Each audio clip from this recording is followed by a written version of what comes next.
ಆತ್ಮೀಯ ಬಂಧುಗಳೇ, ಮಹಾಭಾರತ ವಿರಾಟ ಪರ್ವ. ಇದರಿಂದ ಉತ್ತರ ತನ್ನ ನಗರಕ್ಕೆ ಪ್ರವೇಶಿಸೋದು, ಸ್ವಾಗತ ಮತ್ತೆ ವಿರಾಟನ ಮೂಲಕ ಯುಧಿಷ್ಠಿರನ ತಿರಸ್ಕಾರ ಮತ್ತೆ ಕ್ಷಮಾ ಪ್ರಾರ್ಥನೆ, ಈ ವಿಷಯದ ಬಗ್ಗೆ ನಾವು ತಿಳ್ಕೊಳ್ತಾ ಇದ್ವಿ.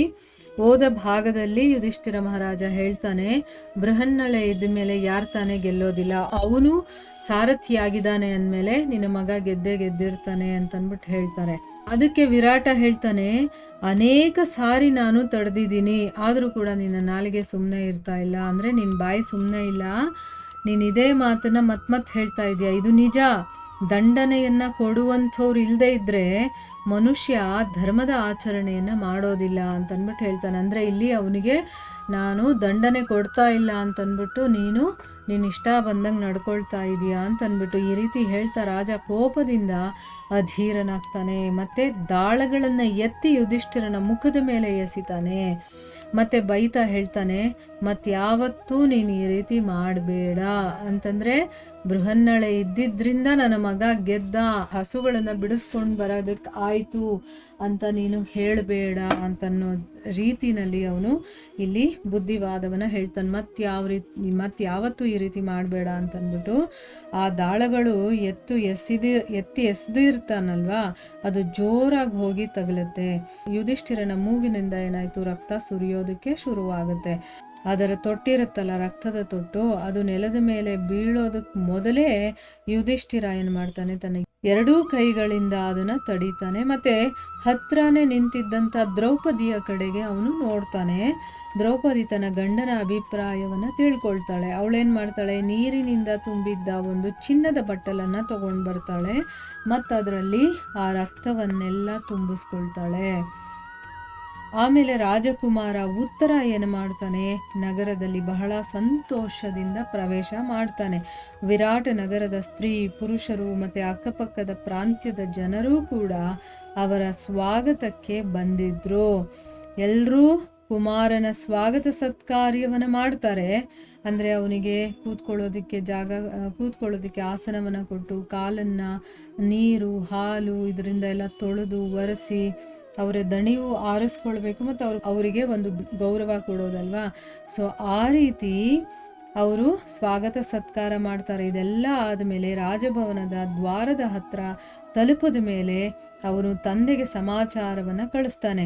ದ್ವಾರಪಾಲಕ ಏನು ಮಾಡ್ತಾನೆ, ದರ್ಬಾರಿಗೆ ಹೋಗಿ ವಿರಾಟನಿಗೆ ಹೇಳ್ತಾನೆ, ಮಹಾರಾಜರೇ, ಬೃಹನ್ನಳೆಯ ಜೊತೆ ರಾಜಕುಮಾರ ಉತ್ತರ ದ್ವಾರದಲ್ಲಿ ಬಂದು ನಿಂತಿದ್ದಾನೆ.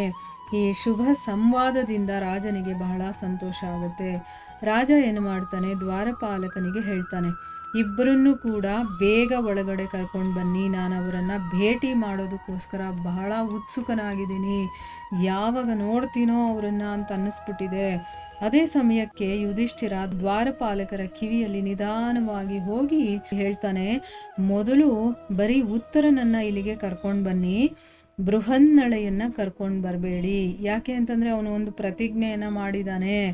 ಏನು ಅಂತಂದರೆ, ಯುದ್ಧವನ್ನು ಬಿಟ್ಟು ಬೇರೆ ಯಾರಾದರೂ ನನ್ನ ಶರೀರದಲ್ಲಿ, ಅಂದರೆ ಇಲ್ಲಿ ಯುಧಿಷ್ಠಿರ ಮಹಾರಾಜನ ಶರೀರದಲ್ಲಿ ಗಾಯ ಮಾಡಿದ್ರೆ ಅಥವಾ ರಕ್ತವನ್ನು ಏನಾದರೂ ಬರೆಸಿದ್ರೆ ಅವರ ಪ್ರಾಣವನ್ನು ನಾನು ತೊಗೊಂಡ್ಬಿಡ್ತೀನಿ ಅಂತ ಅವನು ಪ್ರತಿಜ್ಞೆ ಮಾಡಿದ್ದಾನೆ. ಇಲ್ಲಿ ಯುಧಿಷ್ಠಿರ ಮಹಾರಾಜನ ಮೇಲೆ ದಾಳಗಳನ್ನು ಎಸೆದು ಅವನ ಮೂಗಿಗೆ ಹೊಡೆದಿರ್ತಾರಲ್ವ, ಅಲ್ಲಿಂದ ರಕ್ತ ಸುರಿದಿದೆ. ಅದನ್ನೇನಾದರೂ ಅರ್ಜುನ ನೋಡಿದ್ರೆ ತನ್ನ ಪ್ರತಿಜ್ಞೆ ಅವನಿಗೆ ನೆನಪಾಗಿ ಕೊಂದೇ ಬಿಡ್ತಾನೆ ವಿರಾಟನನ್ನು ಅನ್ನೋ ಒಂದು ಭಯದಿಂದ ಅವನೇನು ಮಾಡ್ತಾನೆ, ಮೊದಲು ಉತ್ತರನನ್ನು ಮಾತ್ರ ಕರ್ಕೊಂಡು ಬನ್ನಿ, ಆಮೇಲೆ ನೀವು ಬೃಹನ್ನಳೆಯನ್ನು ಕರ್ಕೊಂಬರಿವ್ರಂತೆ ಅಂತಂದ್ಬಿಟ್ಟು ಹೇಳ್ತಾರೆ. ಯಾಕೆಂದರೆ ನನ್ನ ಶರೀರದಲ್ಲಿ ರಕ್ತವನ್ನು ನೋಡಿ ಅವನು ಬಹಳ ಕೋಪ ಮಾಡ್ಕೊಳ್ತಾನೆ. ಮತ್ತು ಆ ಸ್ಥಿತಿಯಲ್ಲಿ ಅವನು ವಿರಾಟನನ್ನು ಮತ್ತು ಅವನ ಸೈನ್ಯ, ಸವಾರಿ ಮತ್ತು ಮಂತ್ರಿ ಎಲ್ಲರ ಸಹಿತ ಕೊಂದು ಹಾಕ್ಬಿಡ್ತಾನೆ ಅಂತಂದ್ಬಿಟ್ಟು ಅವನು ಹೇಳ್ತಾನೆ. ಅದಾದಮೇಲೆ ಮೊದಲು ಉತ್ತರ ಏನು ಮಾಡ್ತಾನೆ, ಸಭಾಭವನಕ್ಕೆ ಪ್ರವೇಶ ಮಾಡ್ತಾನೆ. ಬಂದಿದ್ದ ತಕ್ಷಣ ತಂದೆಯ ಚರಣಗಳಿಗೆ ಅವನು ನಮಸ್ಕಾರ ಮಾಡ್ತಾನೆ. ಆಮೇಲೆ ಕಂಕನಿಗೂ ಕೂಡ ಪ್ರಣಾಮವನ್ನು ಮಾಡ್ತಾನೆ.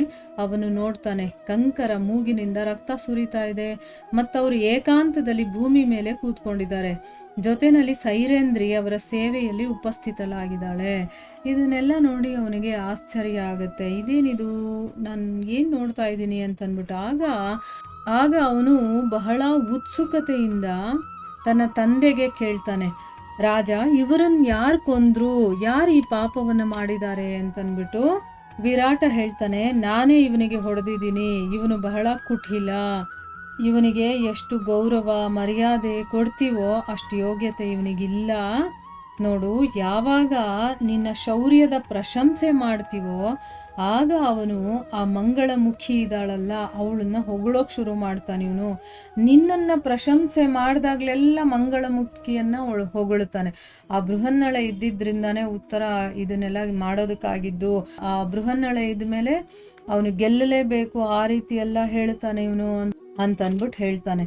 ಅಂದರೆ ತನ್ನ ಮಗ ಕೇಳಿದ್ದಕ್ಕೆ, ಹೌದು ನಾನೇ ಇವನಿಗೆ ಈ ರೀತಿ ಮಾಡಿದ್ದು, ಯಾಕೆ ಅಂತಂದರೆ ನಿನ್ನ ಶೌರ್ಯವನ್ನು ಹೊಗಳೋದೇ ಇಲ್ಲ ಅವನು, ನೀನು ಮಾಡಿರೋ ಕೆಲಸಕ್ಕೆ ಹೋಗಿ ಹೋಗಿ ಆ ಬೃಹನ್ನಳೆಯನ್ನು ಹೊಗಳ್ತಾನೆ ಅಂತಂದ್ಬಿಟ್ಟು ಹೇಳ್ತಾನೆ.